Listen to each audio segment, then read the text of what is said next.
Welcome to the lab. I'm your host, Joshua Diaz. Thank you, everybody, for being here, waiting, being patient. He was on a roll. It was great. The information was fantastic. I'm so glad that everybody's here. Thank you for being here. New members, appreciate that. Yeah. Awesome. Welcome in. Welcome. And as always, when it comes to these cases, the experts are who we lean on, and we go to none other than expert, my friend, Chris McFluffin, a.k.a. the McDonough, a.k.a. McDonoughnator. I got a lot of them. I could go all night with that, really, Chris. I could say, you're a magician. Yeah. Man, how's it going, Chris? Good to see you. It's great to be seen, Josh, and I really appreciate you calling me. And I went back and watched your show last night, after, listening to you, and I'm glad. I'm so glad that you did a really good job as well last night. I mean, it's right. I mean, I think we have a clarity of focus here in terms of this little girl, and find out what time it is, and So thank you for the invite. Well, thank you for accepting, and it's always great to have you. And thank you for taking the time. I know you probably had one of your longest shows that you've ever done tonight. Yeah, but you hung in there. Yeah, and I think it was important that we kind of I had a flow going on, and I apologize for being late because I think I told you it shouldn't take too long, and the more I started listening again, and I've probably listened, to that stuff. I know, no exaggeration. I mean, at least 100 times I've watched that interview. Yeah. In the last 5 months. So, I love your style. I love the way you're respectful. You don't speculate. You don't bounce around. There's no drama.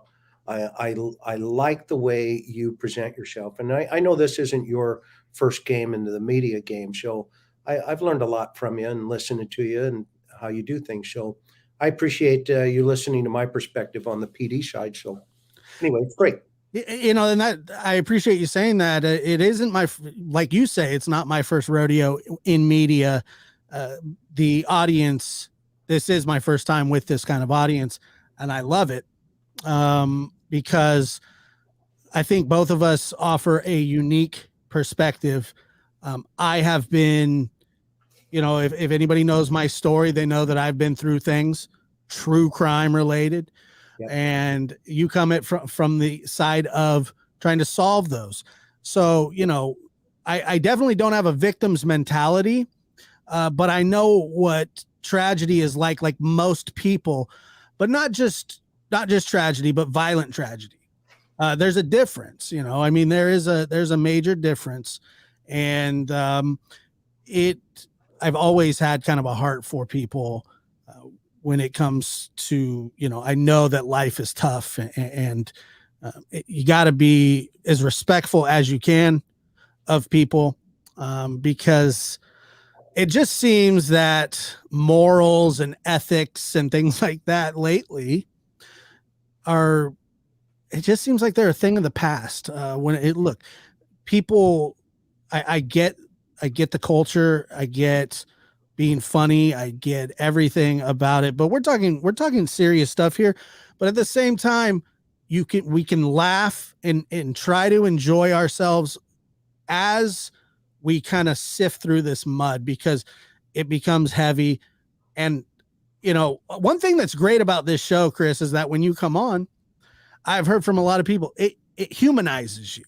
You can show your personality a little bit more, when you're presenting something that's very factual and you're very businesslike. I mean, that's one of the things that's always been appreciated about your style. Mhm. But however, you have a bit of a sense of humor, wouldn't you say?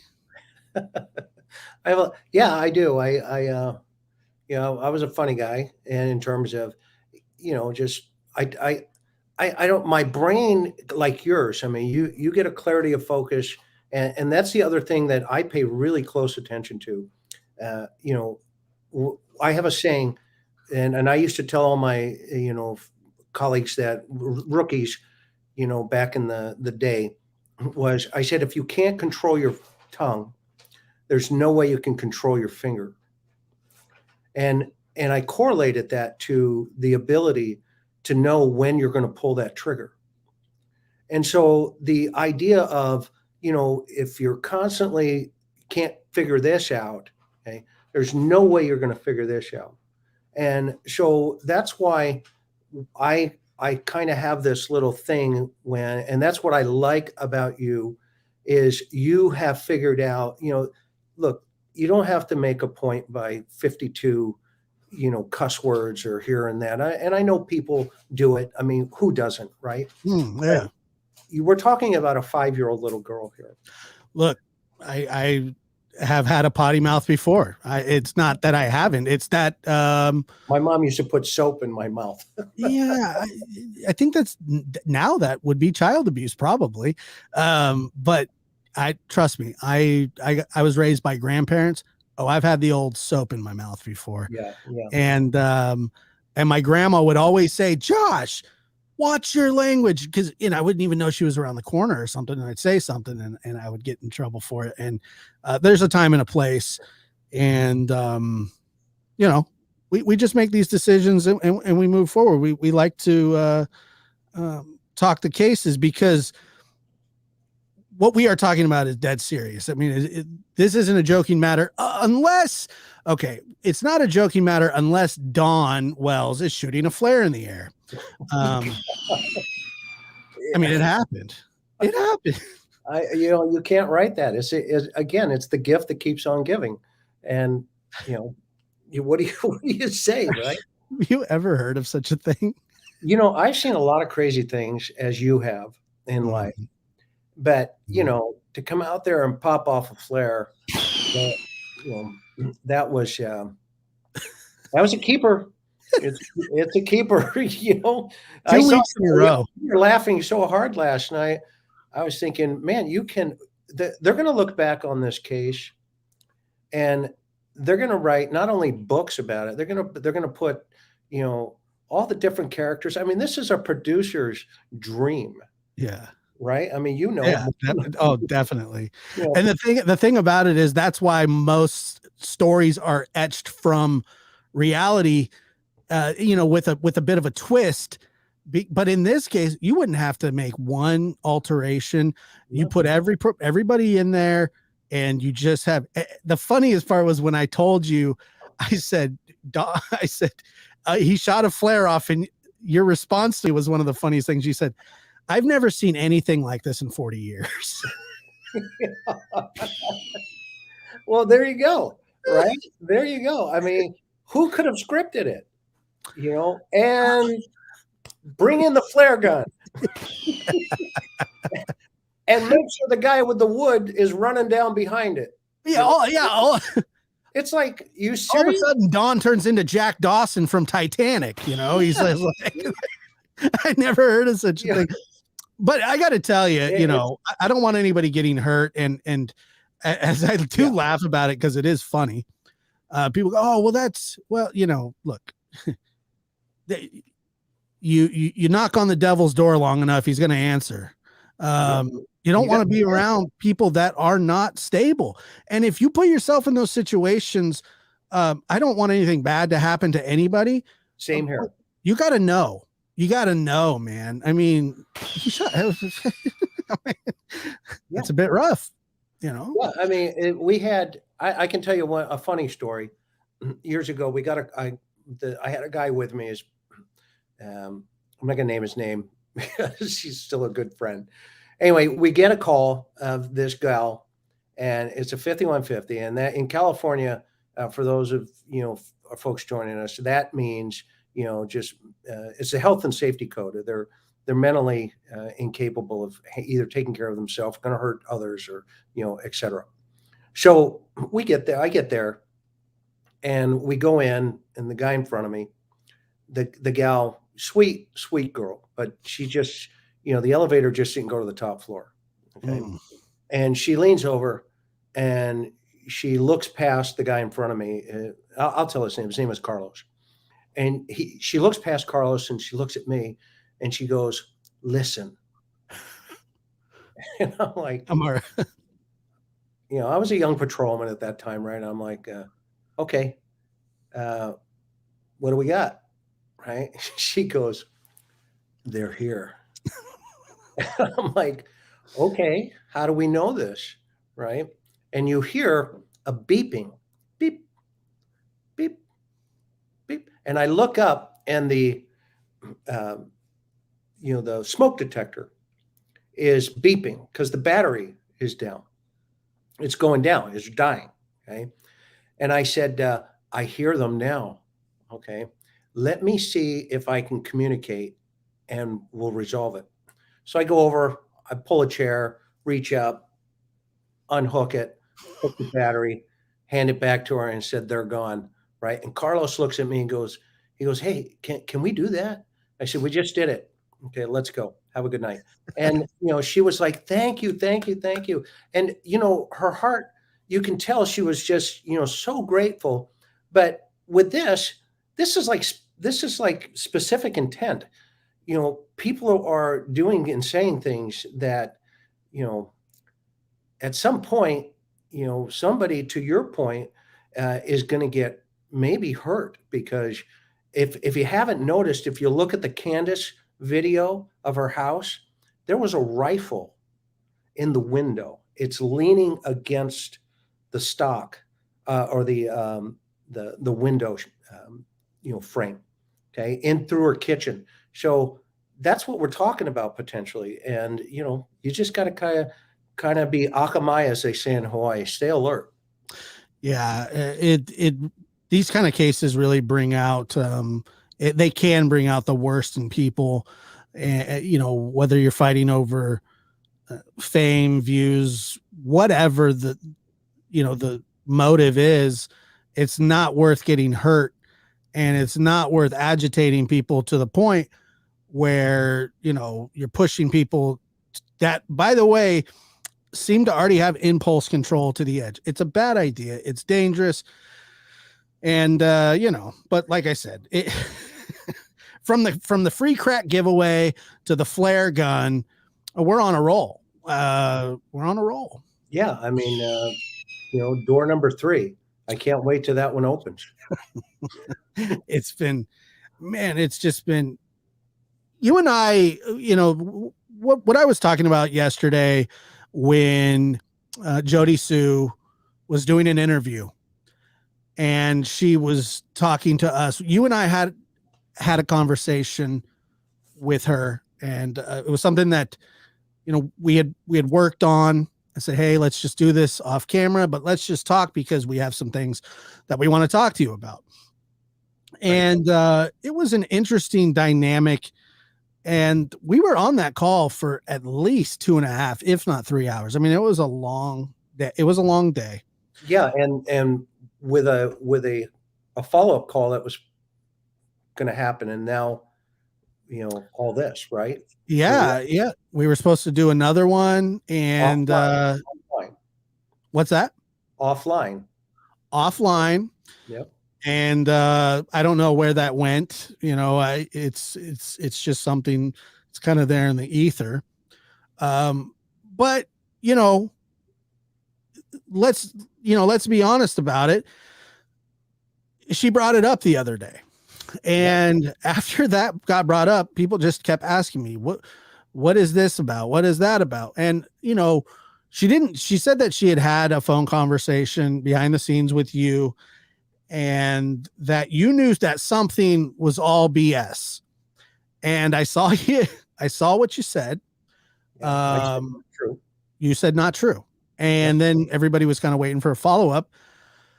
And then kind of people just, well, what is he talking about? What's he talking about? What's he talking about? So I go, well, I was in on that conversation. Let me tell you what I think. And I gave it from my perspective, and you watched and you heard what I said. What do you think? I mean, what was I right? Because it you basically saying nothing's off the table. Mm-hmm. Because that's the impression that I got from that conversation. And it was at times, Chris, it got a little uncomfortable. It got a little push and pull, which those kind of good conversations do. She was very gracious with her time. She spoke with us politely, and I feel that we all were kind of reciprocated the politeness, but what did you, first of all, before you answer that question, what did you make of the conversation? How did you feel personally that it went? I thought it was really well. I mean, we're going to have a follow-up at the conclusion of it. I mean, it was professional. It was amiable. She's obviously, I think, I surprised her by the fact that I knew a lot about what her circumstances were.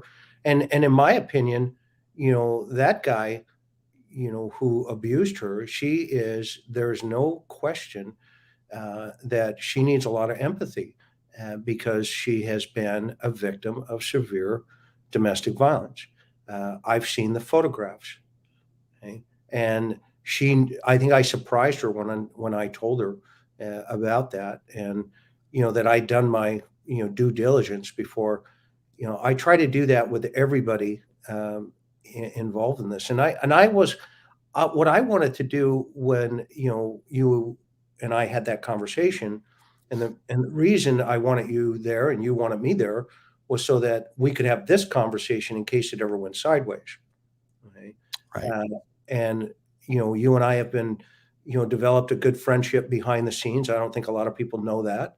But you and I, we kind of have the same, core value system, and I don't cuss, not in a public, arena. It does nothing, and that showed me that you were, pretty much in that vein, and that told me again, you have the capability of controlling this, Sure. okay, and so that in of itself, not to digress, but when I was thinking, now that everybody's got some of my opinion in relationship to what was going on at that table, Hunter left this impression out there, and rather than speculate on it, I held it for 5.5, almost 6 months, and that name was never out there in relationship to some of the investigators maybe looking at that name. Okay? And then all of a sudden, he was brought to the forefront, not by me, not by you, not by any other YouTuber, quite frankly, not by the investigators, okay, but by Jodie Sue. She brought it to the forefront, okay, that, Andy is, a name that is connected to potentially her. Okay?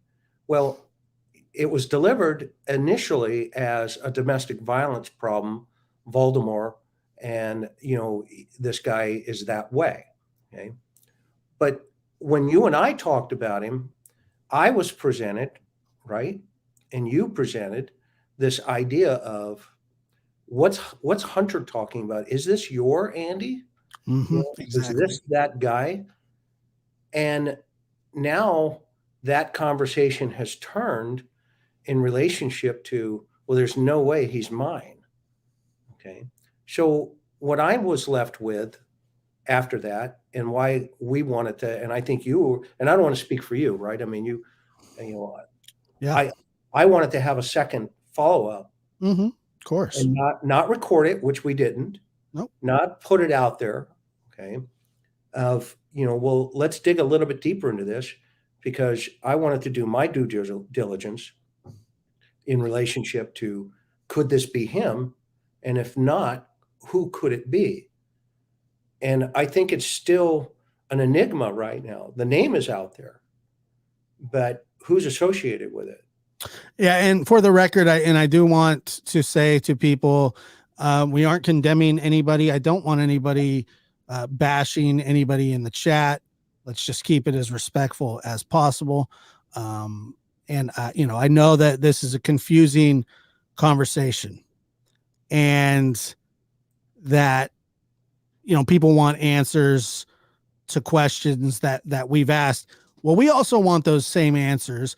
And that's what we've really been trying to hammer. We knew about this situation quite some time ago, and it had been working up to this.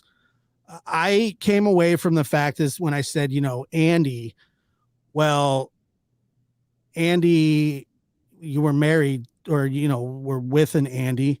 I asked that, and she said, yes, but there's no way that it's him. And my impression of that was, and is, and until somebody tells me otherwise, will be, how can you be so sure of that? Other than gut instinct, gut feeling. And if he is as described, and I'm sure that he is, and I have no doubts about it, these kind of people to me are capable of anything. And I also wanted to kind of make a point as to how do you know exactly what he does day in and day out? I mean, I get that people would want to think that they knew that about their significant other, but that's just not the case. I mean, not saying that this is the case here, but people are married to serial killers for years without knowing anything. So people hide things. What say you? How do you feel about that? Yeah, I mean, ask Dennis Rader's wife. Right. The scout leader whacking people in Wichita. Okay. And so I see where I think you and I agreed. That's why we all kind of had this, and I hope she'll come up at some point. She is welcome to come up. I'm not, again, it came down to, and it still is in my mind, and this is my opinion. Okay? Hunter put it out there. Okay? Hunter put it out there, and he put it out there with TBI. Okay? Well, then all the rumors started. Okay. And so what I wanted to do was strategically kind of position this idea. And you'll notice in the first video, I bleeped it all out and I cut it all out. Mm-hmm. Because I was concerned that TBI and the FBI were out, kicking the bushes down, and which I will assure you they have. Okay. But when you hear the sheriff say everything's still on the table, everybody's still a suspect. Right. Well, that name has come up. So for me, it's like, okay, well then who is this guy? Who is this guy? We've heard from that Jodie Sue has a guy named Andy in her life who is a monster. Okay. We've heard that Hunter has a father named Andrew. Okay. We've heard that there's guys in that area, okay, who go by Anthony. Mm. Okay. So, and I think the list can probably go on. So what we haven't heard though is this guy who says, according to different rumors, well, I'm on video for 8 hours at work. Okay, great. Who's saying that? Is it him or is it somebody around him? Right. And the reaction that we got when asked was somewhat alarming, to me at least. But then as I started to think about it, and I go, this guy's not a nice guy. I've known people that are capable and have done things to, people that you would go, there's no way that person, when my dad committed his crime, his life crime, as they call it. The thing about it is that everybody would say you never really would have seen it coming. Well, he wasn't really a good guy. You go look back at his arrest record. He had several things, that were wrong with him. but nothing that really quite indicated that. So when that happens, my family and on his side of the family, everybody kind of just went, whoa, what was going on? And my mother tried to downplay the things that he did. Absolutely. And it For her own safety. unfortunately, For her what's own that? safety. For her own safety. She was scared. She was terrified. Of course she was. And if I always just think, but I was a little kid, if maybe she would have been more vocal about it earlier and got more people involved, the situation would have ended different. But she was trying, what my mother was trying to do was avoid the situation that ended up happening. She was terrified of him. And it kind of just brought back all these thoughts and emotions, and where I'm going, okay, well, maybe I don't know, man. I empathize with this situation, but the fact of the matter is, he's not a good guy. That doesn't mean he did this. And could Hunter be wrong? Yes. Could it be a ploy? I guess, but he doesn't seem like a criminal mastermind to me. Well, let's take it a step further. Is he even talking about him? I don't know. Exactly. I don't know, but it is possible that it is him. That's why for the longest time when he said it, I bleeped it out. Now, I know earlier on people had said it on YouTube before he said it to me. Okay. Mm-hmm. But I was so, wanting to be, make sure that we, cross the T's, block, check the I's, right? Just dot the I's, that I wasn't going to, let that 6 months ago float in the universe from my perspective. Mm-hmm. What I found was that, the investigators, they have done a lot of work. And so my question is, have they vetted it and flushed it as, okay, we know who that person is. Right. And so when you were saying, when you went that not true, you weren't accusing anybody of anything. You were just saying that that's really not how you felt. And that's really not how I felt leaving that conversation as well. And yeah. And who's bashing Jodie Sue? I mean, we're talking about Andy. Yeah. This has other than her being, in a relationship with the guy, this has to do with him. Yeah, exactly. I mean, she's not the conversation here, guys. I mean, she's, what I'm trying to figure out and what she's even trying to figure out, in my opinion, she's not with this guy anymore.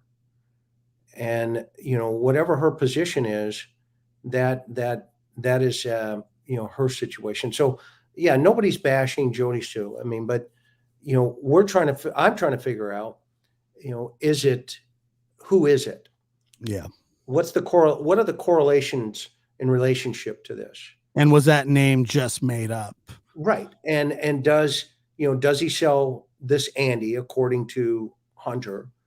Okay. Does he sell drugs, specifically weed?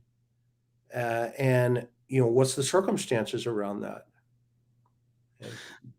And she has said that he has sold weed, and it would be to me quite a coincidence. He lived right next to he lived right next to 110 Ben Hill Road. They did have interaction. I mean, they knew who each other was. That wasn't the problem. The problem is he did say A or Andy, but then he wasn't the only one that brought his name up, correct? Right. And remember that others are bringing his name up much more than you or I ever did. In fact, we were so sensitive to it, we did it on Zoom, and to protect Jodie Sue. Okay. And now it's, it's kind of like, well, okay, well, I'm thinking, okay, if he's not coming up and she's out speaking, why isn't he coming up and talking about himself? Right. Let him clear himself. Right. Right. Well, let him try to. Don't do his bidding for him. Right. And that's, That was my advice to her. yeah. And I don't think she heeded it, but I mean, that's part of one of his controlling factors, if in fact it's that guy that Hunter's talking about. That, he's trying to re-victimize her. That is classic. It's classic. Right. And so when we try to bring, awareness, this came from an interview that you did. This isn't like leaked information. This was something that was told to you. And so when, we were talking and I see the comments and I see people saying, they are bashing Jodie Sue. I'm asking you again to please not do that. Please do not bash Jodie Sue. And respect those wishes. If you can't respect them, I would just ask you to politely leave without, being rude about it. I mean, we can just agree to disagree about things. But nobody's bashing her is what everybody's saying. Okay, that's fine. I mean, we don't want it, right? We don't do that, especially a DV victim where you're never going to see me. And I know I can speak for Josh on this because we were in conversation together with her and she even mentioned it the other night. And what I said was not true, was to the point of that I was agreeing with her that it's not him. I don't know that. Right. Okay. Right. And it wasn't a finger point saying, it is, but what I guess what bothered me about it was I think that this man should be standing up for himself. That was my advice. I'm not convinced it's not him. I'm not convinced it is, but the fact of the matter is, that wasn't the only thing that we talked about either. We talked about several different things. We talked about timelines. We talked about their relationship together. And for the most part, I'm not she was very game, very, engaging in the conversation. It was interesting to see you operate the way that you do. And then as I was trying not to get in the way, I still had questions that I wanted to get in. And I hope, that I didn't hinder anything while I was there with you. And I appreciate the invite as well, because it was a respectful conversation. And I want people to realize that, but it was an interesting time. The one thing is when, that whole situation exploded was, well, we already knew about this. We already knew that this was happening and we kept it quiet. It got brought up. And so now we're talking about it. This is how it goes, guys. I mean, I don't feel that I've hurt anybody's feelings, and that's never been my goal. The same with you, Chris. I mean, I like I said, I thought the conversation was good. I thought we were going to have another conversation and we didn't. And that sucked. It sucks that we didn't have that other conversation. Yeah. And that's what I don't want to do is become the conversation. Hey, for me and for you, here's our conversation. Okay. Jodie Sue is the former, I believe, girlfriend of this guy. She identifies as Andy. Okay. I don't know what the extent of that is, other than she's a domestic violence victim. She has cancer. She's been through a ton of problems, okay, from not only him, but just health-wise, etc. Okay. We need to be open-minded about, if in fact this is the quote Andy, Andrew, okay, which Andrew's off the table in my opinion, because that's Hunter's dad. Okay. And it's just a smoke in New York.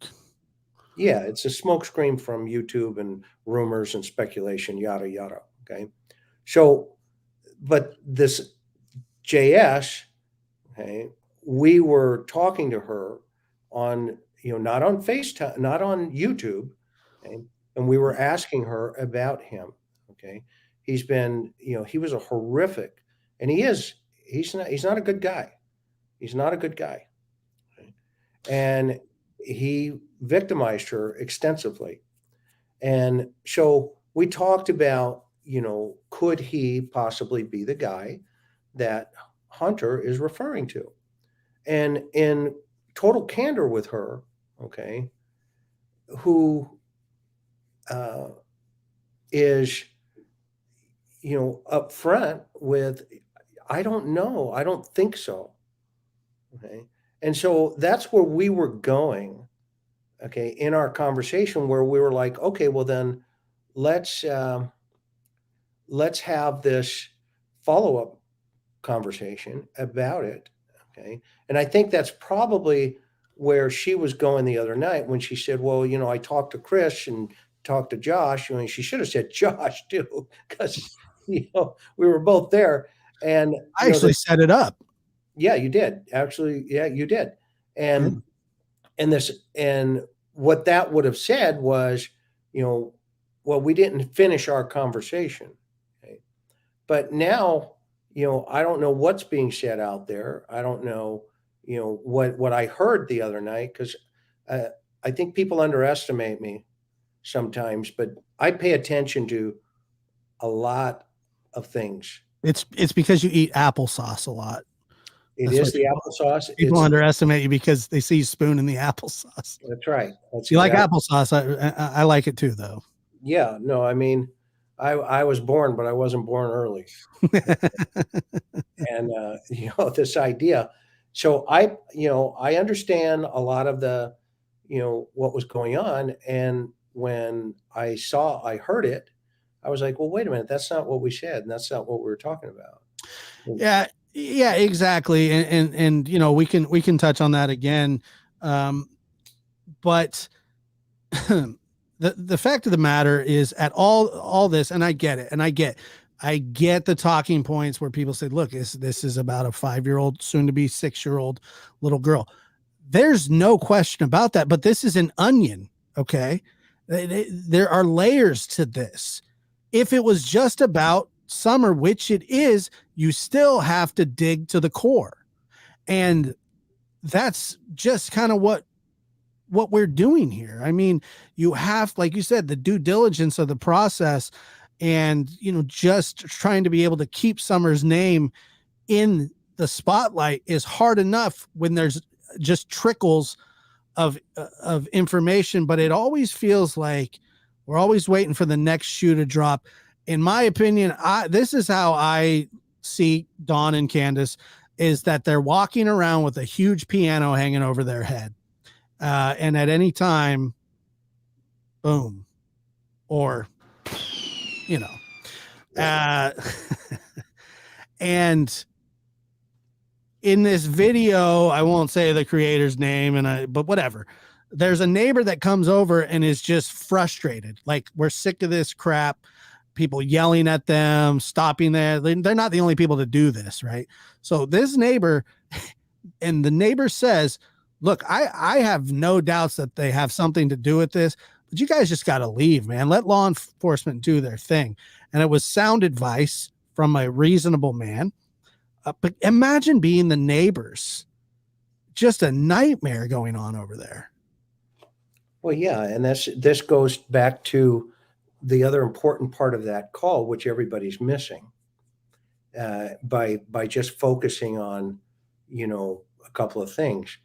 When Don called, first of all, why is he calling? Right? And is he checking up on her? Is he at home with the boys? Where is he?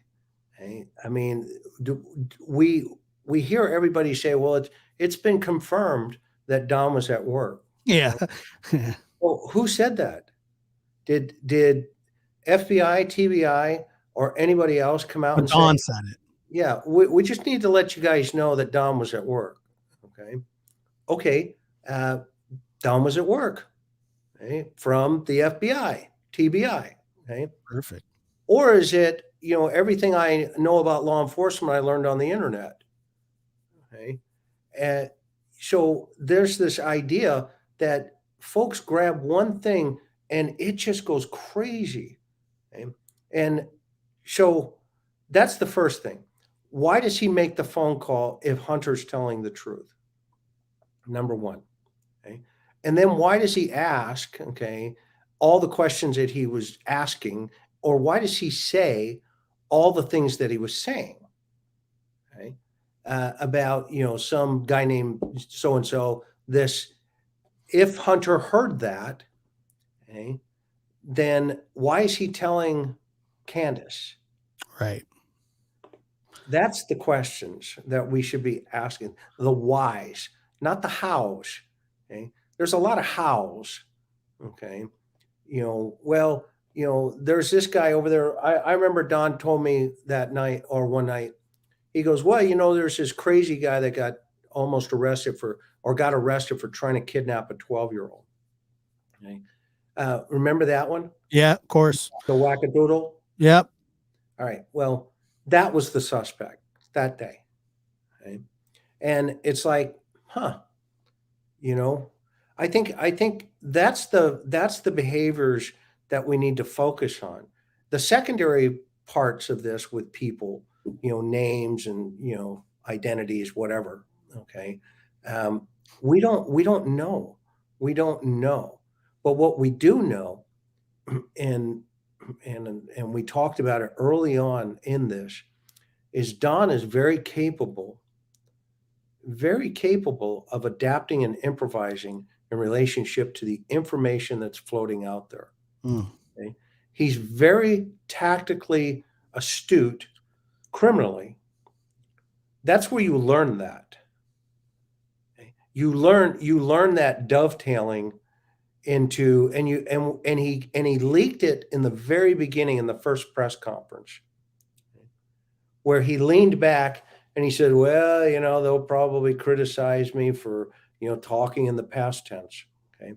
So you see, he was learning while speaking, and he was learning from the reactions of how people interpreted what he was saying. So what did he do? He improvised in terms of he adapted his conversation. And now he's got this whole triangulation of communication, which is classic for a narcissistic personality because, hey, remember, and it's almost like high school, right? You remember I talked about this a long time ago about triangulation. Yeah. If you don't like this guy over here, you go up here and you tell this guy down here, hey, so and so such and such said something about, and that person goes, who said that? Okay. Well, this guy said it. And that guy goes back. Okay. And then this guy goes over here and says, hey, this guy just said that. I just saw it 15 minutes ago in the chat here. Okay. Where somebody was catfishing me. Hey, there's a video here who somebody just threatened you. Okay. So what? Right. Here's a call coming in. Okay. I've been shot at 3 times in officer involved shootings. I had my name spray painted on walls in bios, gangs 4 or 5 generations deep. Kill this guy. Been there. Okay. Not news to me. Move along. Yeah. The whole threatening aspect. If you're a homicide detective, you don't always, you're not making a ton of friends with suspects. It's just not. Yeah. I mean, I've sat across. Even if they didn't have anything to do with it, they probably just don't like you sniffing around. I mean, I'm good with it. Yeah. And that's one of those things. It's like, well, you don't know how, when they talk about the farthest bullet ever shot, how far did it go? They say, well, the places you want to go to recover them, you don't want to go to. You just don't know. And the thing is, the people that you're talking to, whether or not they're involved in these crimes, most of the time don't like law enforcement, no matter what, even if they had nothing to do with it. It just happens that way. Yeah. And the other thing, right, that even I'm learning, being on YouTube, okay, I'm learning how if you think about what we've got going here, okay, we got cowboys and Indians, right? Who are the cowboys and who are the Indians? Okay. Well, this getting back to Don and the triangulation conversation, right? It's classic. This guy runs over here, says this, says that, okay, and then he runs back, and then this guy goes to that guy and says, "Hey, I hear you said something about me." Okay. Well, that's he's got this wire going in every direction, okay, Right. but mine and yours. Right. Okay, great. Okay, great. I hope Hunter is wrong. Okay? I hope that young man who was interviewed again multiple times in the very beginning, and you heard him say, "Well, they took my phone," and Grandma goes, "Yeah, about a month ago." That's in the beginning of this investigation. Okay? They already know, and they've known what's in that phone for quite some time. So for him to go out on a limb and even name a name, and that's where he said, "I don't know if I should say this," but he says, "I don't care. I'm going to say it anyway." Hmm. Okay, if it's a lie, well, he's in trouble because he just lied, you know, in the commission of an active and probably felony investigation at some level. Right. Well, yeah, and you can bet they called his PO and said, "Hey, tell us about this kid before we go sit down with him." And she goes or he goes, "If he lies, I'll book him." That's how the system works. Okay. So all of that, yeah, and they took all three phones. Yeah, exactly. And then went and bought new ones right away. Yeah, they went right in. And that's one of the things I'm going to clarify where somebody says, "Oh, there's no way, Hunter could have seen that phone because it had already been taken." Okay. Well, the next day or a couple of days later, I was at the water hole with her and I said, "Do you have that phone?" Okay. And remember, she was talking about the TikTok videos. For sure. And she goes, "Oh no, yeah, yeah, I still got it. I still got it." And I'm gonna turn. And I said, "Well, what have you given it TBI?" "Oh no, no, no. I'm gonna, go turn it in." Okay. So did they miss a phone? Was my question in my mind. And if so, they were probably watching that video, going, "Oh, crap, there's another phone." Yeah. Right. Okay. And for all we know, they went back, you know, under the covers and snagged all the data, from the necessary places where it belongs. Yeah. And, as you think about the timeline that's given, the whole thing's just a mess. We've talked about that at nauseum. Um, and I truly feel as though when it comes to the major players in this case, that not one of them has told the absolute truth. I'm sure that there are some of them that, told most of the truth, but most of the truth isn't all the truth. I mean, in that interview that you were breaking down today, there was a lot of stop and goes. There seemed like there was a lot of interruptions and possibly scripted.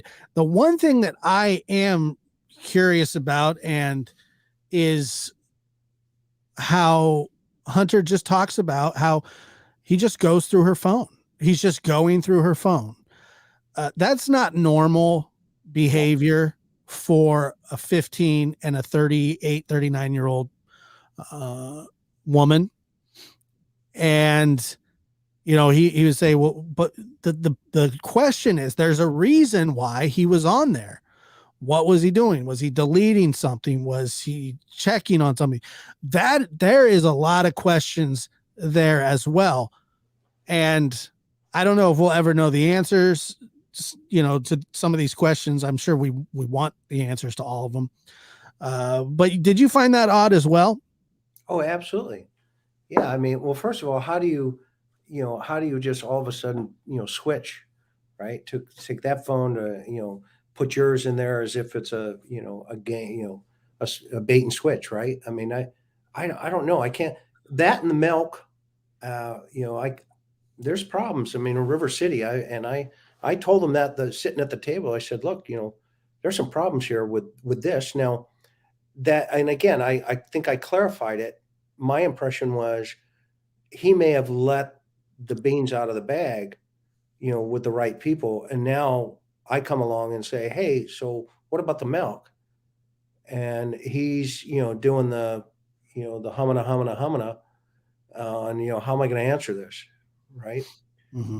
And he's a young man, but I don't think I think folks were way too quick to throw him under the bus. As if having something to do with this Yeah. that day. We won't know that until everybody's in matching bracelets. And I'll tell you so here's a scenario that I run over in my head, is that when they're in the store and it's just Hunter and Summer in the back seat and they're watching their TikToks or whatever and blah, blah, blah. I believe, Candace says she doesn't like air conditioning. Now, I'm not saying that this is the scenario that, she died from this, or whatever, but I do believe that the milk was there to cool her down. I truly, truly believe that, whether or not, maybe it was hot. And according to Candace, they were only in there a short time. According to Hunter, they were in there a long time. That's just never a good scenario. And in my personal opinion, I think that that's what the milk was there for. I'm not saying that they were like, oh, she's dying, let's put that milk there. I'm not saying it's not that either. But what I am saying is I do believe that that's what the milk was strategically placed there. Just speculation on my part. Yeah. I mean, I think the timeline, the cashiers, all of the, the information, the receipts and all of that. Remember, the store store has a copy of that. And if you get in there quick enough, you're going to know right down to the moment when those items were bought because, and then you're going to be able to know for sure, okay, they were in there this amount of time. And what becomes more, I think, more significant to kind of look at is not necessarily how much, to your point. And I think, yeah, that could be a plausible theory for sure. Right? But I think the other thing we should look at is, let's say, they were into a super, they were in there a super long time, right? And if she had fallen asleep or, something to that effect in the car, okay, and now, they're at Candace's house. A couple of things we note real fast is Allie says the milk was there. Hunter says the milk was there, but I can't explain it. Okay? Candace says the milk was there, i.e., we pulled all the groceries out of the car. Okay? Nobody has said why she's positioned that way. Okay? Hunter does the curly shuffle around it. Candace says, she just fell asleep against it. Okay. Then Hunter says, well, I kind of, moved it in different directions. Okay. The milk is, now rumored to be a prop. Okay. It just goes on and on and on.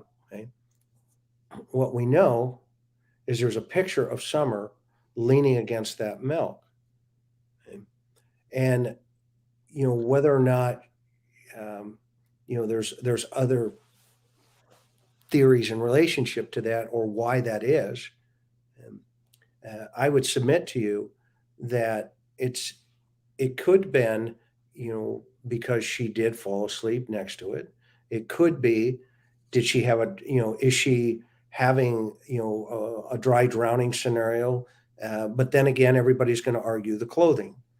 Okay, well, how did she get into those clothes? There has to be a gap in time where if she was wearing the clothing that she's shown on the TikTok video, if that is in correlation with the timeline, okay, Remember, we're all operating from, a different perspective. Mm-hmm. But Yeah, Chris. And another thing is, people in the chat are saying, well, why have her in a jumpsuit? Why have her in this? Why have her in that? Look, people, we're not dealing with primetime parents of the year here, guys. You can make an excuse for everything. Why this? Why that? Well, why isn't their house clean? Why do they only feed their kids this? And when they know that it's not right? Why don't you take a layer off of a kid when they're overheating instead of just trying to cool them down with milk?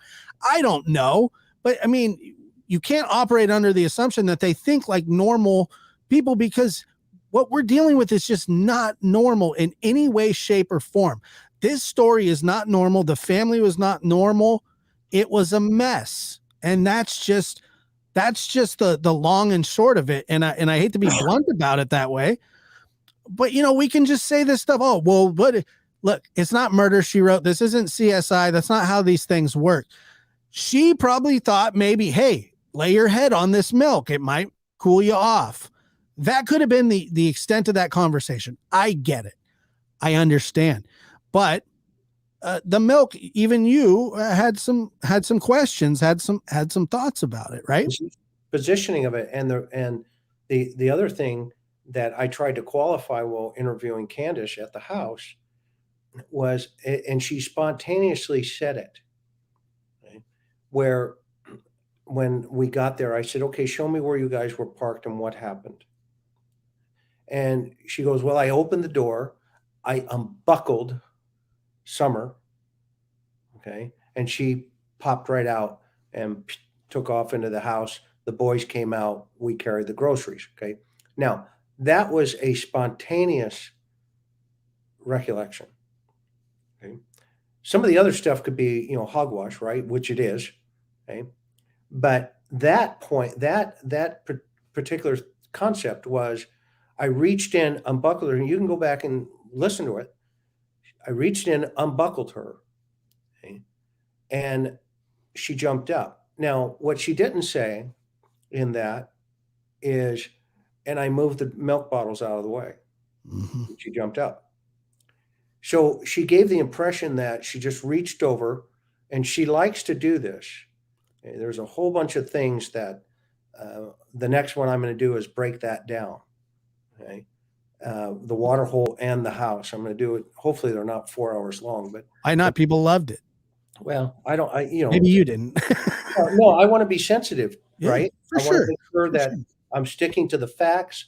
Of I'm course. sticking to what I remember and what I know. I took notes. I have a lot of them in terms of in my little book, what's on the board is the way, what I describe it, but not to hog the conversation, Josh, forgive me. No, not at all. But I think that, it's important, those little details like that, just it either, puts it over in this case. It's like Barry when he says, yeah, they moved the mountain lion moved her. Okay. And then he had the cops pulled the bike up and they contaminated all the evidence. Okay? Right. But then, specific minutia questions started presenting themselves, and answers were, us, he, them, they. Well, who are you talking about? Us, we, them, they. Remember when he says, and then we, and then see, those are things that you can't control. They just happen because they're just shooting off the cuff. Okay? So when I think that, when I was listening to that, after, remember, I'd already interviewed Hunter by that time. And so I already had what he was saying. And I knew that he could not explain that milk. So I wanted to hear Candace explain it. Well, guess what? She never did. No, she didn't. And do you think that it was avoided on purpose? Oh, absolutely. Because she can't explain it. How long could you keep your head on some really cold milk just bought from the store? How long do you think that would last? I mean, in the heat, I don't know. It could be 2 hours. Yeah. You think a little kid would keep their head on it that long? You know I what? know it's speculation. I get it. Yeah, I've seen crazier things.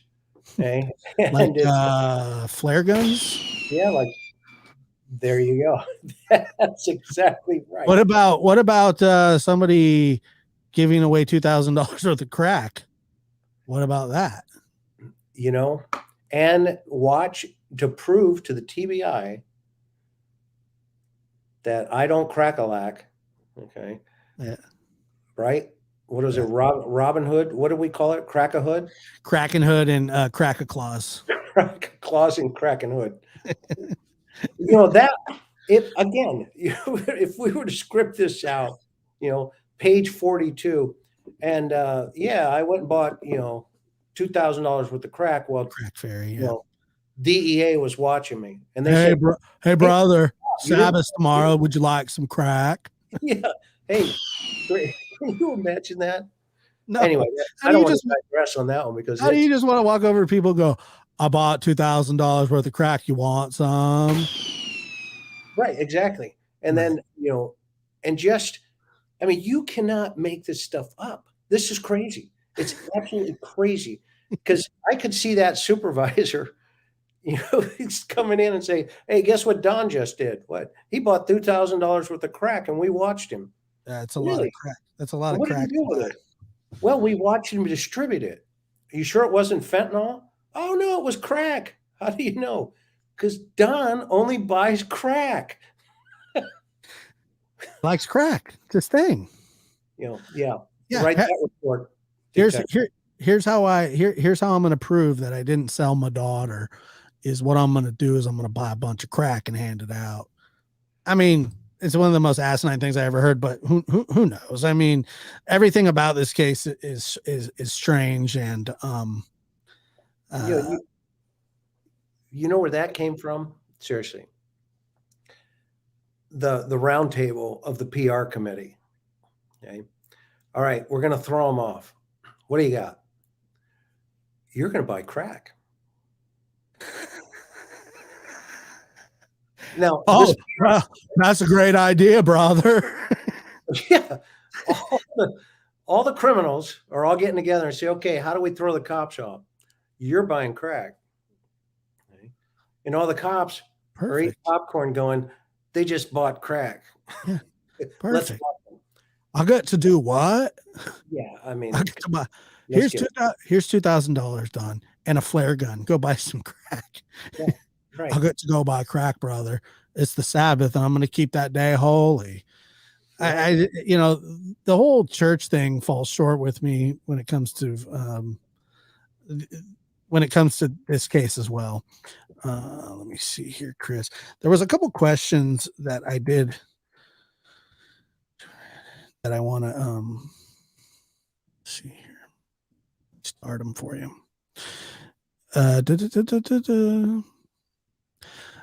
Josh, I'd love to know if Chris thinks that's really Grandis in the TikTok video. Well, I don't know. I guess we could ask Chris. That's a great question because, she has been the biggest enigma in all of this. I will tell you that it's possible that it could be somebody else, but I'm at this point, like you, I'm asking the same question. I really am. It is a great question. Chris, did Candace ever mention to you if anyone had been downstairs after getting home that day before Summer went missing? No. She said that Summer was downstairs. The doors were locked, all the doors. In fact, remember in that interview and where she says the boys were in the house, nobody in, nobody out, locked in. Locked in. Let's see here. That's not a question. Not a question.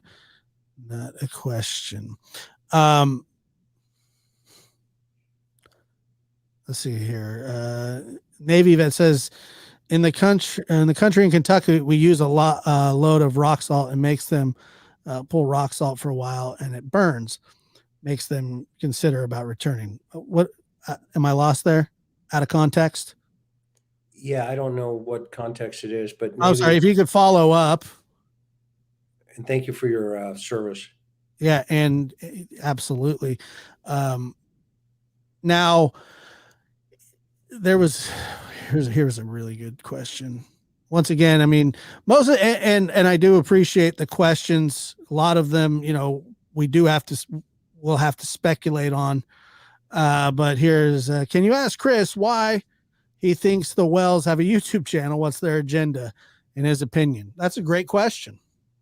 Yeah, I think it's damage control. Remember, we talked about adapt and improvise.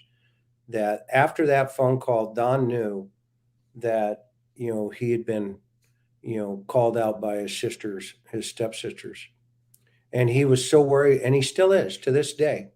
He still is. Okay? That he knew that he had to get a PR team around him. Okay? Well, You yeah, know, it's one that tells him to go buy crack. right. Well, and here's one of the things that people are forgetting. Um, they the law enforcement agency actually works for Don Wells while looking for his daughter. Okay? If they wanted messaging from law enforcement in a perspective, they would have used the similar messaging you saw from the Michael Monkey, the little boy in Idaho, with the mother standing next to the police chief. Okay? That is the correct messaging and the correct way that law enforcement would control the flow of messaging. Okay? The whole reason, in my opinion, 6 months into this now, why LE is not standing next to Wells, Don Wells, and having press conferences with him to talk about Summer. Okay. Remember, he says, yeah, I talk to them all the time. Okay? You Right. hear Candace say, I'm not talking to them. Okay? And now, so what happens? Well, who has he surrounded himself with? He's surrounded himself with an echo chamber. Okay? Who, have their own problems in life. I mean, we all have problems, right? But if you look at the cast of characters, they're not from the public information's officer, okay, at TBI. Right? In fact, I don't know if there's been a press conference with TBI in the picture. I may be wrong. I hope I am. But I've only seen TBI give updates on the case, and the parents are not standing there outside of the initial when she was missing the day of, and they had their heads down, and Don was the spokesperson. But look at Candace in that very first press conference. She was beaten already in terms of emotionally. Okay? And she's been in that position day one. Okay?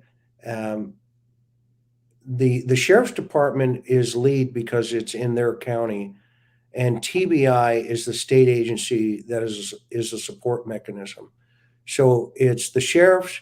Unless there's information that comes out, it's gone interstate, then the FBI will take over in conjunction with TBI, and the sheriffs will be the third party involved. Yeah, and somebody in the I'm not going to throw the question up, but somebody wanted to know when Ronnie Lawson is up for reelection. As far as I'm concerned, and from what I know, that Ronnie Lawson runs uncontested basically every time, and he's not. I don't believe he's going anywhere personally, but we'll see. I don't know. I don't know when he's up for reelection. I don't care. I don't think it matters much to the case. Do you? Yeah, no, you know, Lawson's not hiding anything because they would be investigating him. With something this big, the other side of this, remember, there's a lot of budgets being impacted here. TBIs, FBIs, lots of resources. I mean, if we think about how many um, um, law enforcement agencies came out for the search, I mean, that takes a lot of money. That's tax dollars. Okay, if Lawson was found out, to be the, well, whatever it was, Uncle Lawson, or whatever that rumor was, that they were connected with Don Wells. Are you kidding me? They'd have him in an interview saying, Right. what do you know about this? Internal affairs would be all over that in just He's not. seconds. There's no way in God's world he's done anything. He is not invested in any way to take Summer or anything to that effect. Again, that goes to the PR game, right? It's a push pull, and we see that adaptation becoming pretty efficient. Now he's got a PR manager. Now he's got other people answering, or he's remember, I invited him up, right? Don, come, let's talk. Okay, well, who answered all of his questions? Okay, are you serious? Right. Okay, I'm not talking to that guy. I'll talk to Don 24/7, 365. The offer still stands, and we can do it right here on this channel. Not a problem. And do you think that we will, I mean, eventually hear these 911 calls? No. Real, like, what about when the case if the case goes to court, we will, right? Oh, sure. Yeah. Right. Yeah. But before then, we won't. No, because there's critical information in those calls, and that's why they're holding it back. See, it will impact the investigation. So technically, they're public record, and unless there's evidence on them, and then they go into evidence. You go and you stick a disk in the, download all the CAD. You take make sure you have all the digital data that came in when those calls were made, and you make a copy of them, put them into evidence. Okay, and they're sitting in a locker at the sheriff's department somewhere, under this case number for this situation. So nobody's going to hear those. Now, they have copies of them. Obviously, the investigators have copies of them. Some may have leaked out. We don't know, but they're strategic in relationship to when they're going to push it out and how they'll push it out. But we won't hear about them until he's probably, or she's probably, or whoever. This may be a cast of characters. We don't know yet. Well, oh yeah, there was another, like you said, the cast of characters. He says here, I got bad knees and I never walked down that hill to the water. I mean, that's a good point. Somebody asked, okay, here we go. Chris, when this goes down, do you think there will be more than Dawn and Candace and Grandis? Once again, it's a speculation question, but how do you feel about that? Well, I won't be surprised. I will not be surprised that folks are going to be marching off to jail, and I don't know if it's going to be when or who, but I will tell you this: it doesn't take a rocket scientist to tell you, this does not line up correctly. Mm-hmm. It just doesn't, because if it was a stranger abduction, even that, okay, you would have multiple press conferences from the agency, because they have an obligation to tell the citizens of Tennessee, okay, not only do we have a little girl out here under an Amber Alert, but we have a very dangerous individual out here who is kidnapping children. Okay? You'll notice those Amber Alerts, when they go up, they're very strategic as to why they go up the way they do. Because if you overemphasize the case, then people become complacent to Amber Alerts. Right. But if you go ahead.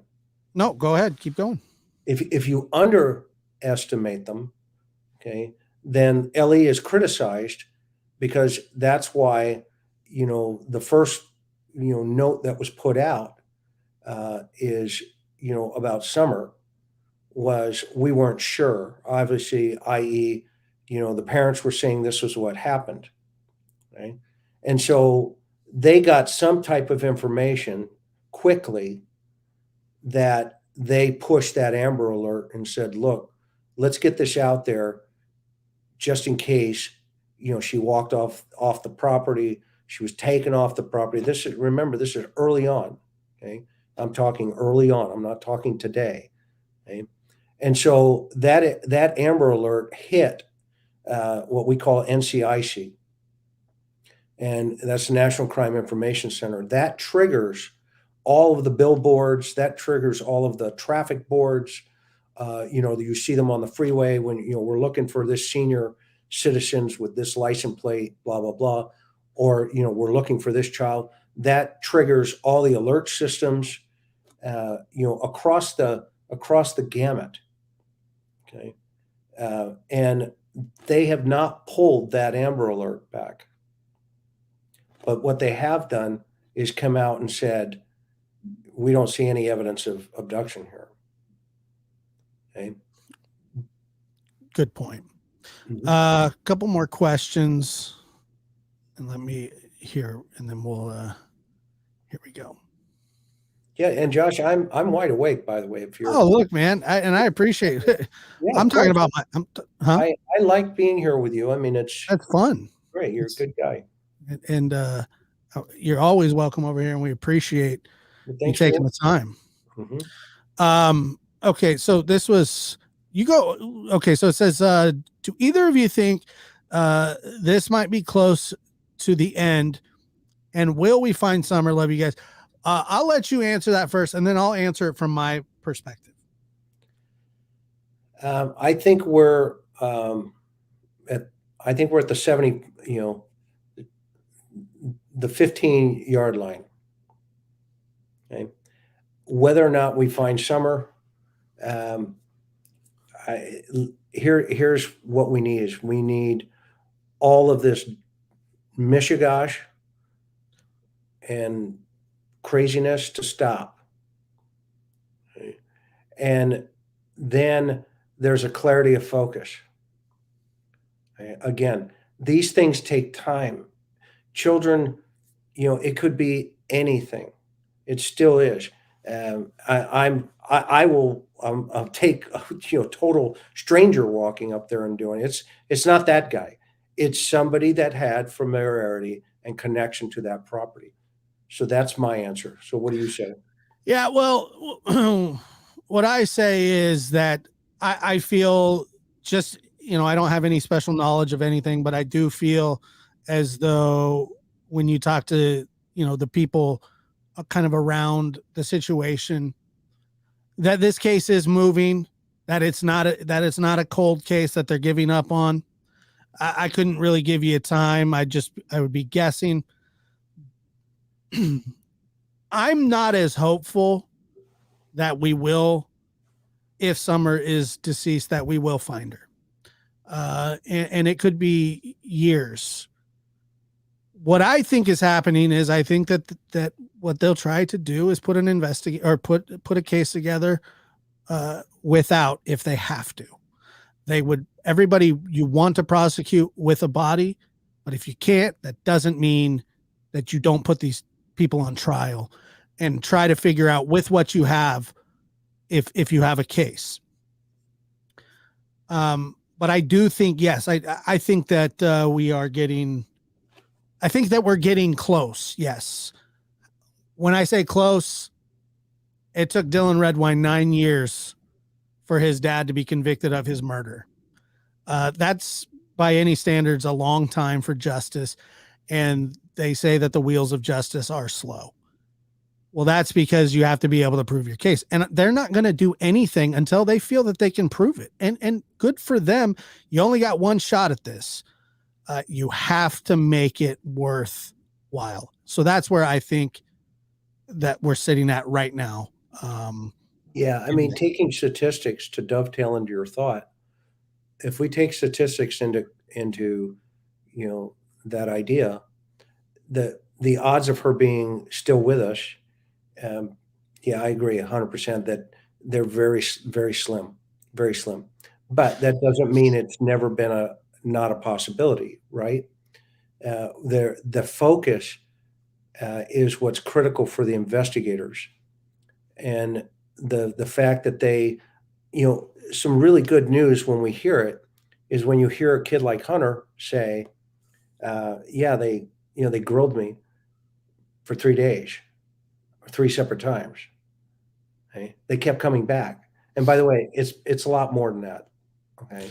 Yeah. This is what he gave up. But I talked to some folks, it wasn't 3 days. I mean, just 3 times. It was, hey, let's clarify this. Let's clarify that. Let's clarify this. What did you mean by that? Where were you going there? Where did they do? What was she doing? So it was along those lines. Okay. So there's a whole bunch more information. And I think that's where, the milk, there's something about that positioning of, the milk in of itself, or why that milk is such a red herring, right? I mean, in terms of, its discussion point. He got nervous about it. You could see him, trying to figure it out. Mom chimed in. If Leslie was there, she would have taken over the whole conversation on that piece.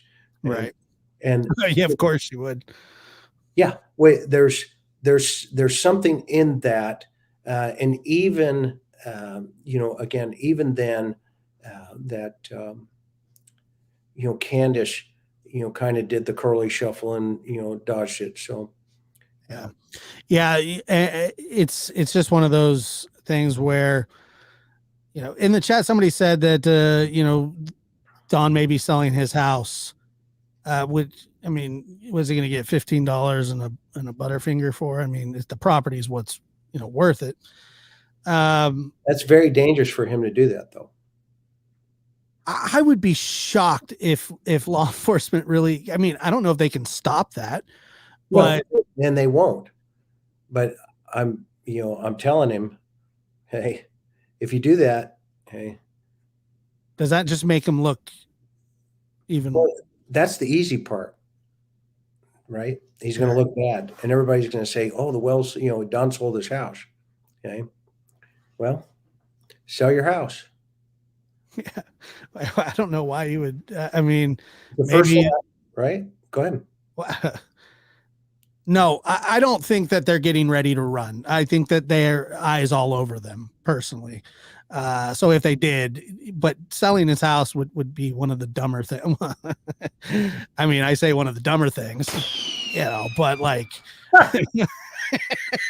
but what do I know? Anybody want to buy some crack? No, they actually put your money away. It's no good here. I'm giving it away. It's not a good idea. It's a terrible idea. Yeah. So let's play that out, right? Where are you going? I'm getting a new house, brother. Yeah. I mean, okay, you're going to go Why? south. You're going to try to hit the border. Okay. I had a situation one time where, I had a homicide, and my witness, believe it or not, and I think I shared this with you, and I'll just give the Reader's Digest version. This guy we get there, the body's there, and one of the patrol guys, I said, you said we had some witnesses. And he goes, yeah. I go, where are they? And he goes, right over there. And I looked over, and there's this guy sitting in the back of the patrol car. I said, okay, where's he live? He looks up and he goes, right there. And I look up, and there's this platform, like a little tree house. Okay. And I said, what do you mean? He goes, that's where he lives. I said, he lives in the tree? He goes, yeah. He said he saw everything. Okay. I said, wow. Okay, cool. So I go over, start kicking it up with the guy. I get an interpreter because she's, Hispanic. And he tells me, hey, I snuck into the country. I'm sorry. I said, don't worry about it. Because that's not my job at the point, right? At the time. Right. My job is the dead guy. You saw it. Let's, we'll figure the mechanics of that out later, okay, which we did. But the point being, right, where's he going to go? And so run all you want. Okay. That's actually not a bad thing sometimes. Okay. Because then you get to be on national TV, then you get to be on YouTube 100 times more than you are today. And he's on a lot. And he's on a lot, right? And you'll have your real PR team called the FBI and the U.S. Marshal Service, doing your work for you. Okay, but those kind of things, that if he does that, it is not a good move. And I hope he would come talk to us about it before he thought about it. I'll be his realtor. Bad advice. I won't even charge him either. I'll just do it for free. Yeah, bad advice. Fire that realtor today. Yeah. Hey, this home is perfect for shooting off flare guns. Do you want to buy it? It's $15. Send it in the mail. We'll call it a day. Don, you're off to Mexico. Comes complete with 50 wild dogs.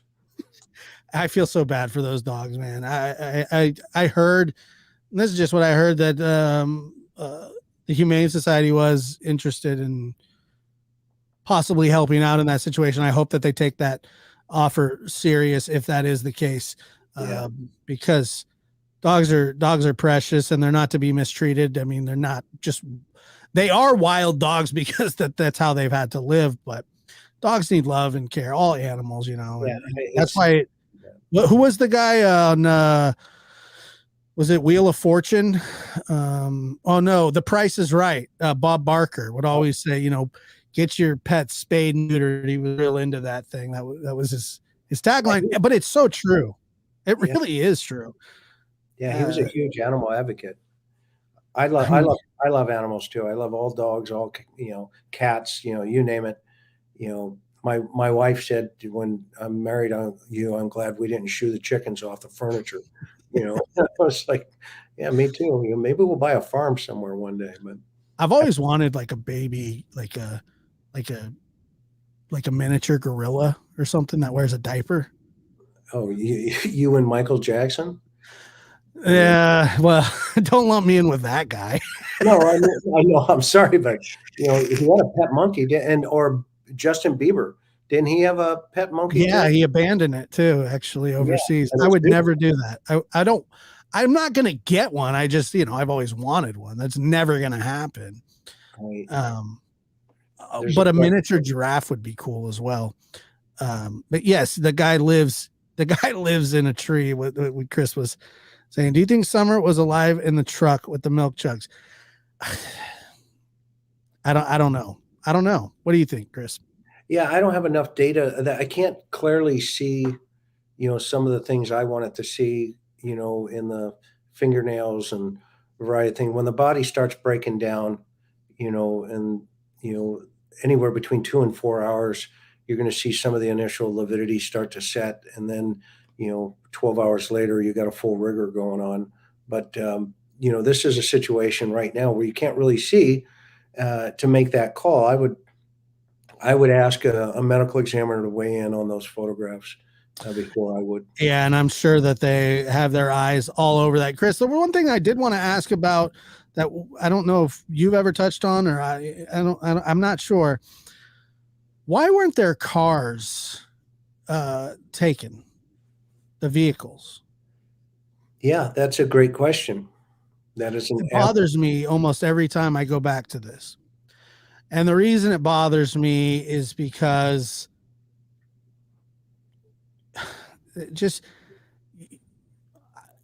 cars get taken for less.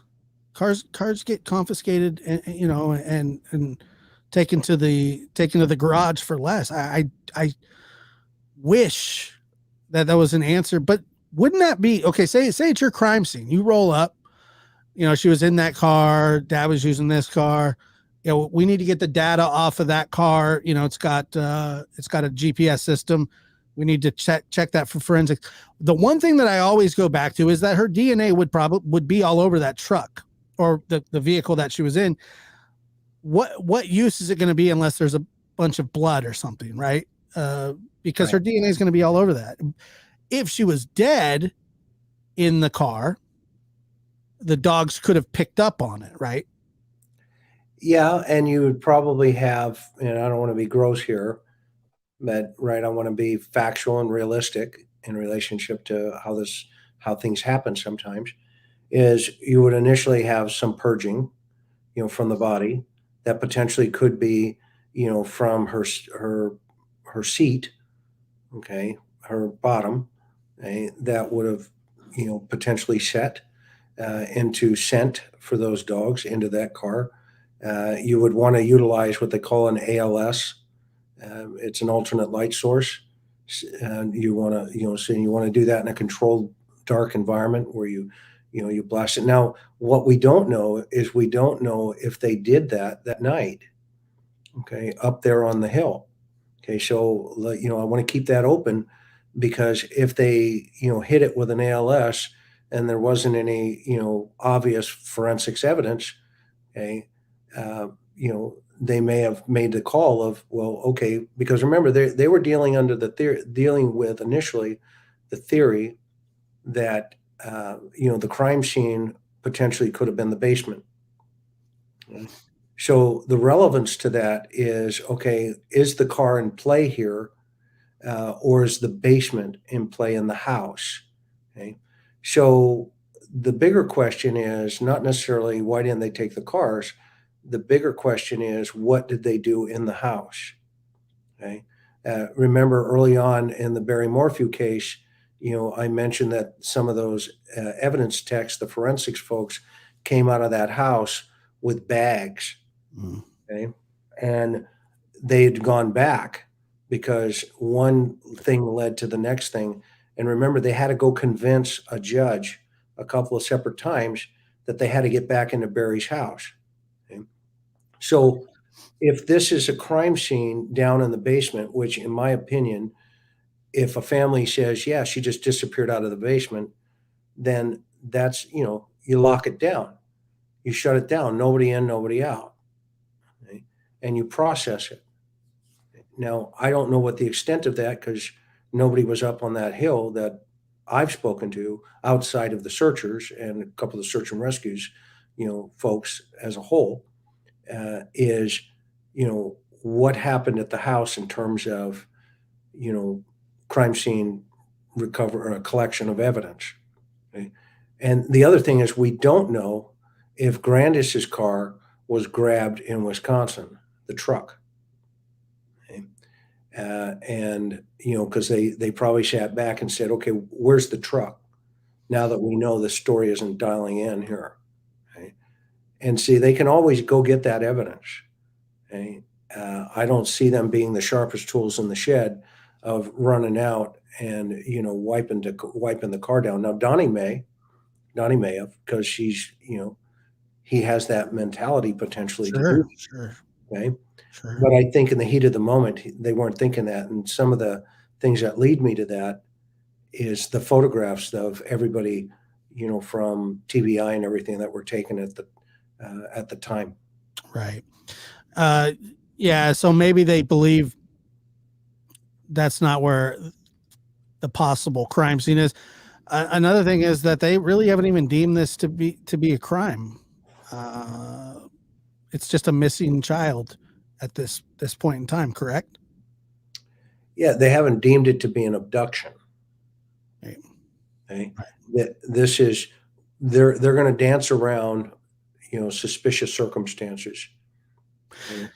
Yeah. Yeah. And basically this will be do we have enough digital forensics to move forward with this case? Just because they haven't quote unquote found a body on those searches doesn't mean that they haven't found something on those searches. They may have other evidence in that search that they don't have to tell us. And they probably said, hey, if you find anything, it's not public information. This is an ongoing investigation.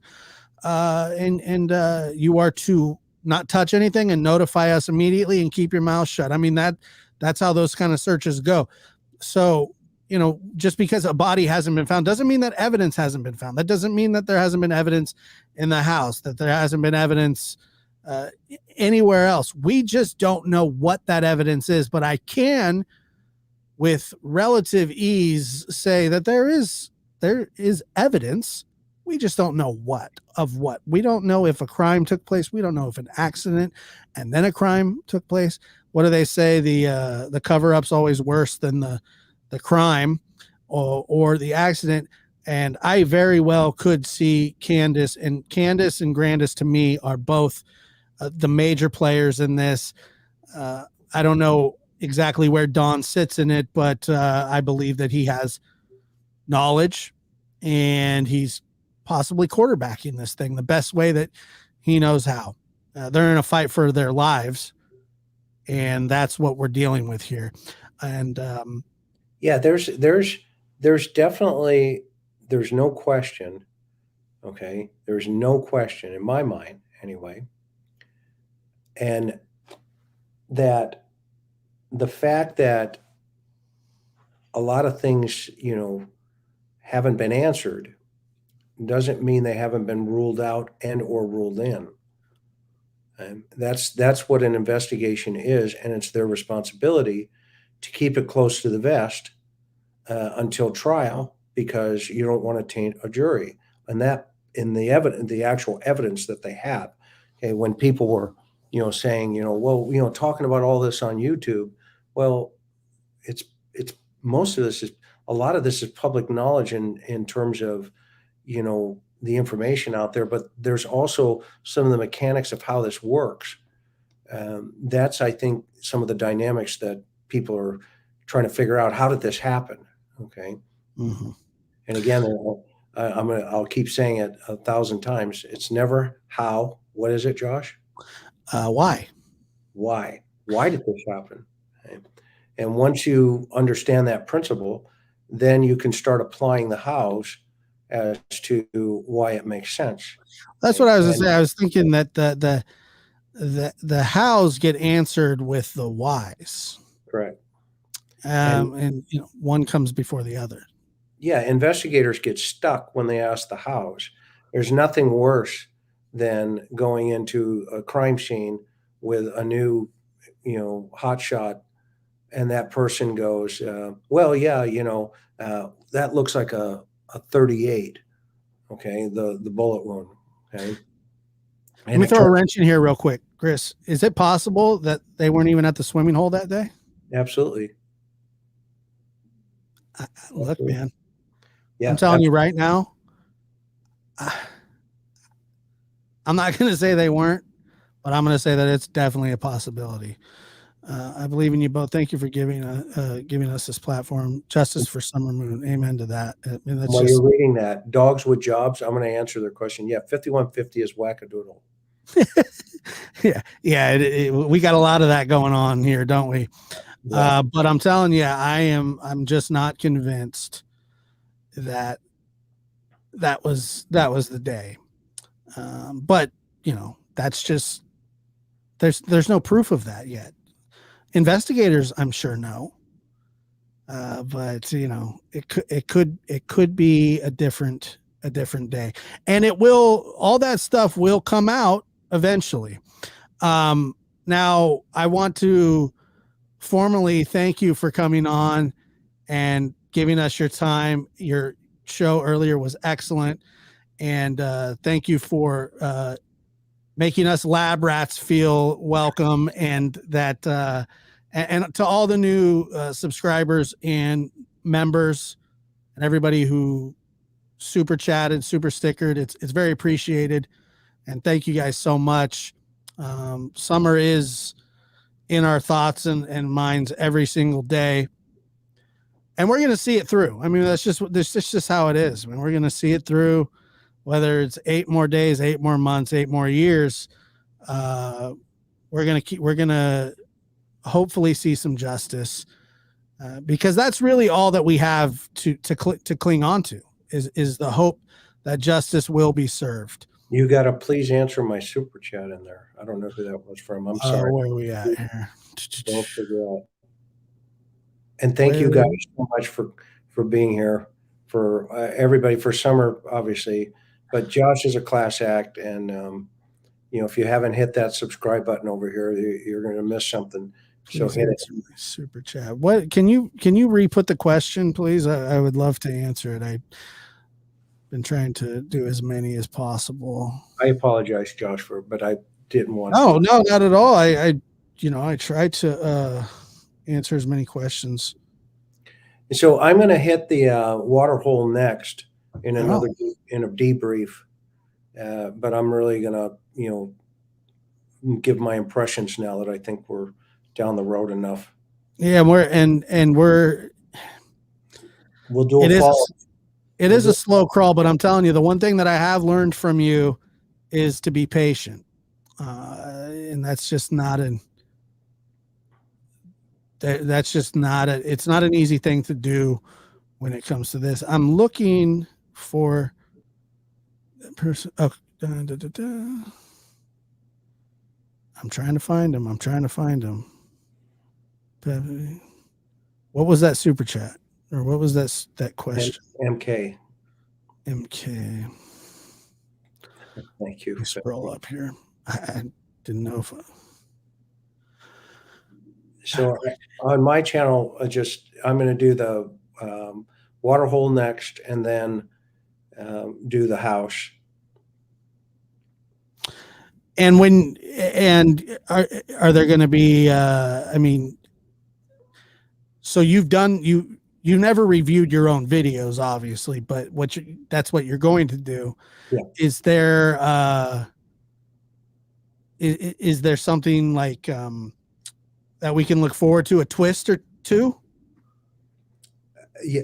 Well, so I've got stuff that I've kind of left out, but I'm going to talk about it. I don't want to put it up. I'm going to talk about it. It's a yes or no question. Yeah. Hey, you know how interviews work. But I wasn't born yesterday. I'm teasing. But we can come up here. I'd love to come back here even after I do those. Oh, that would be fantastic. If that's all right with you. It's always all right with me. I kind of like, both sides of the coin. What is here? How does it fit into this case? That was the question, the super chat question.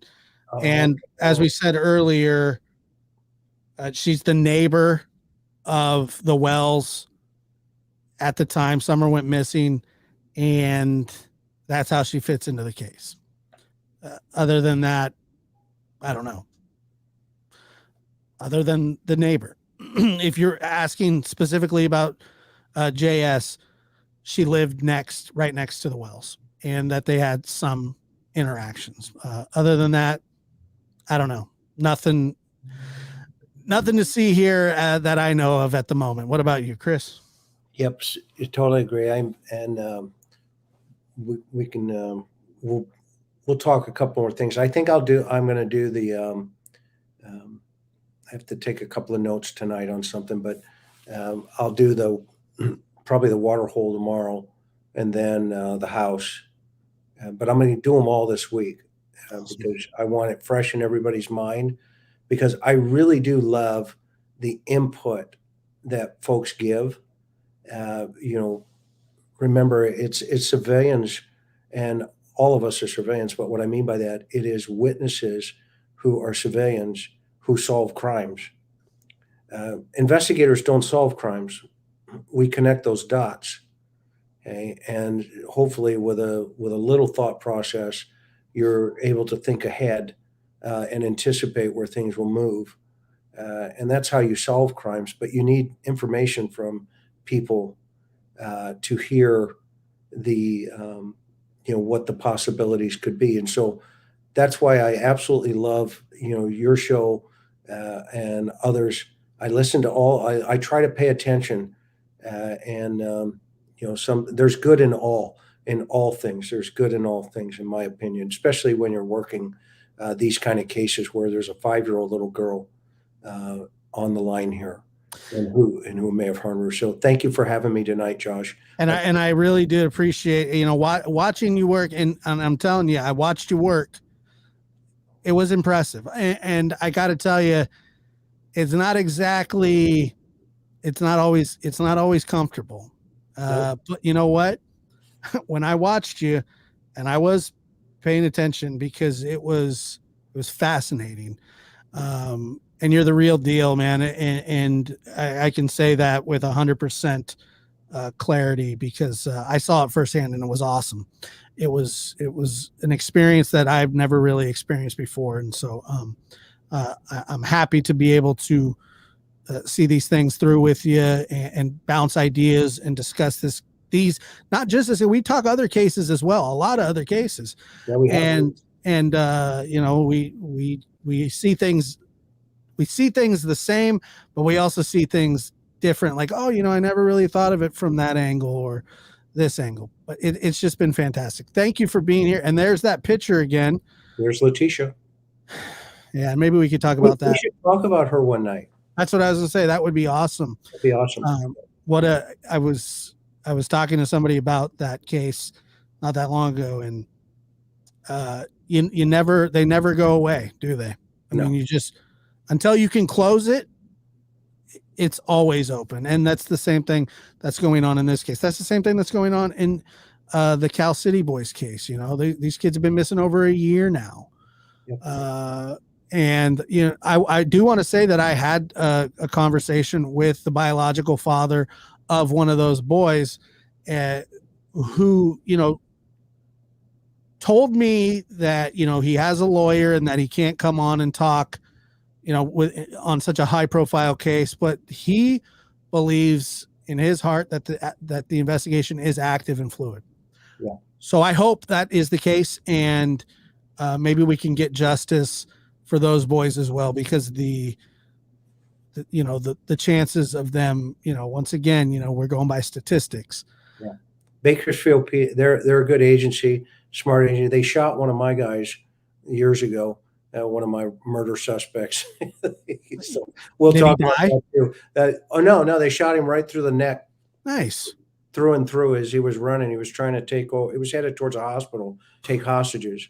And one of the, it was an undercover who pulled up alongside of him. The window came down. He was in a Camaro, and they had surveilled this guy. I don't want to derail you, but anyway, no, you're not. This guy pulls up alongside of him, reaches, you know, out through the passenger seat, and boom, because he had a 9mm in his waistband, and he was doing this. And so he just sped up real fast as he was running, got alongside of him, boom, capped him. He rolled over, my phone rings, and we were headed that way anyway. We had the brick. Remember the old brick, the big car phones with the. Uh-huh. Yeah, I used to watch on Saved by the Bell. Zach Morris had one of those. Exactly. So I grabbed the brick, and they're like, "Hey, you know, where are you?" I said, "We're en route." My partner and I were blasting over to the San Bernardino. And he says, "Yeah, we just shot your guy." My first question, is he dead? No. Okay.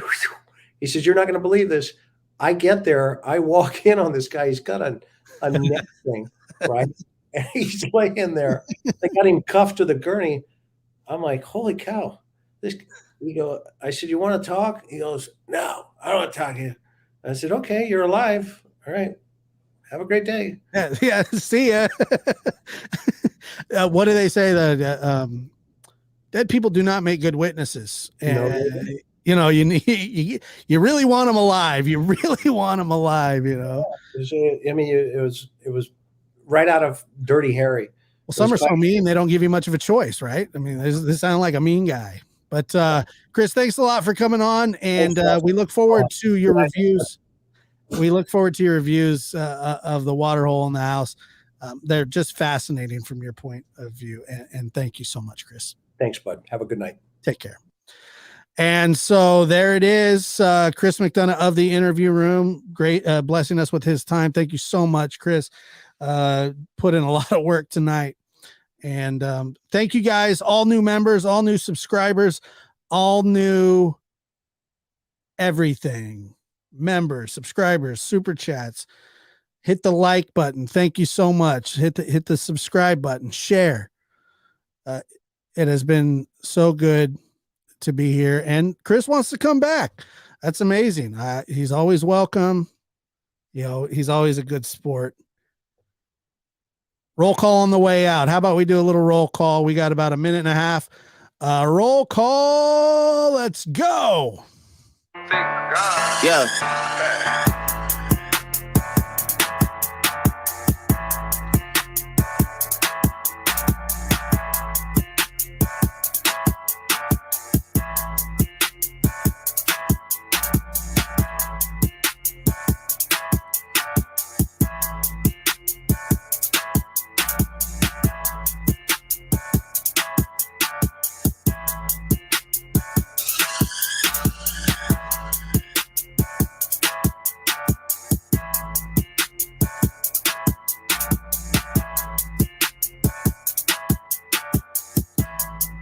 Take care. Thanks for being here, guys. This has been a lot of fun.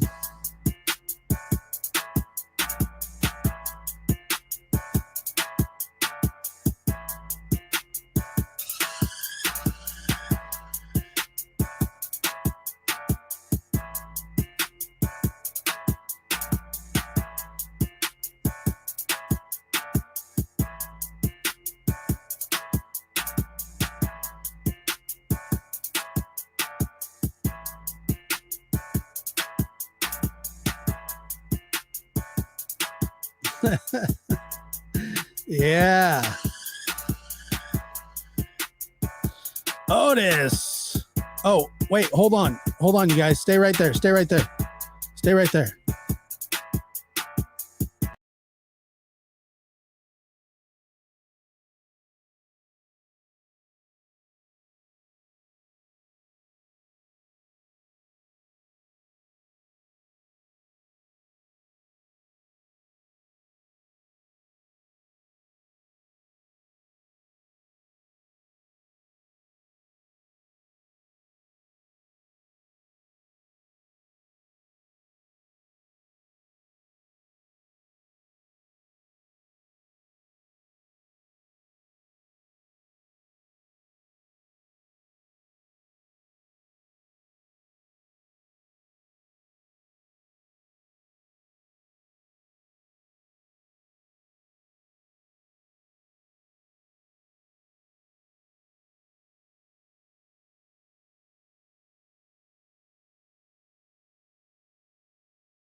What do you think?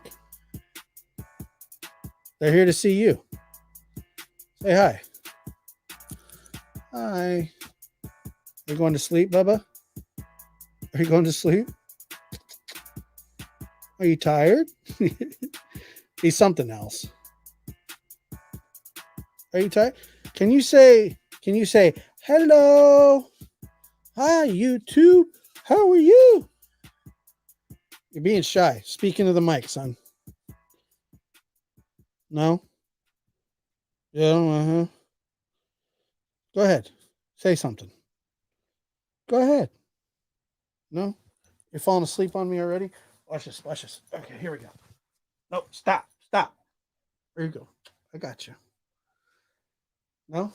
He wants to lay up on my shoulder. That's what he wants. He wants to lay on his shoulder and go to sleep. Are you tired, buddy? He's being shy. Okay. Say hi. Everybody's here for you. Say hi, Bubba. Hi, Bubba. Say hi, Bubba. Can I have a kiss? Hey. Give me a kiss.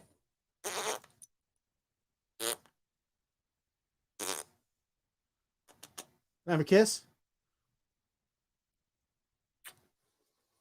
I love you, buddy. We're out of here for the third time. Yeah.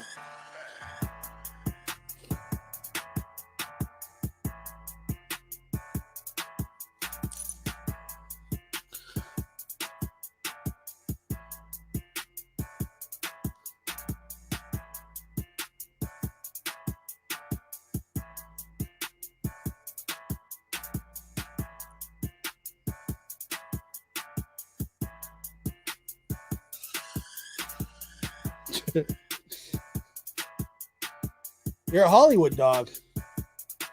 You're a Hollywood dog, huh? Ugh. Say I'm a Hollywood dog. Say, you kind of smell bad.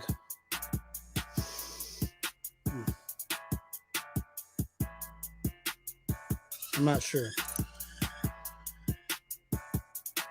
I don't know what that smell is. Whatever. Guys, have a good night.